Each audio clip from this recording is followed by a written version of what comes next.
Ana iki qaşın arasının tapağıdı.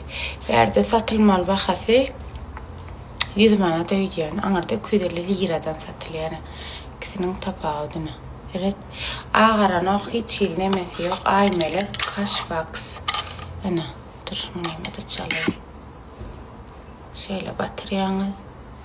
Uzak gün qaşyňyz beton nöklenýäljek bolup gymyllaman durýar. Yani hayırlı uğurlu olsun akılım, vatana milleti. Yani nesip etsin, alana verene de.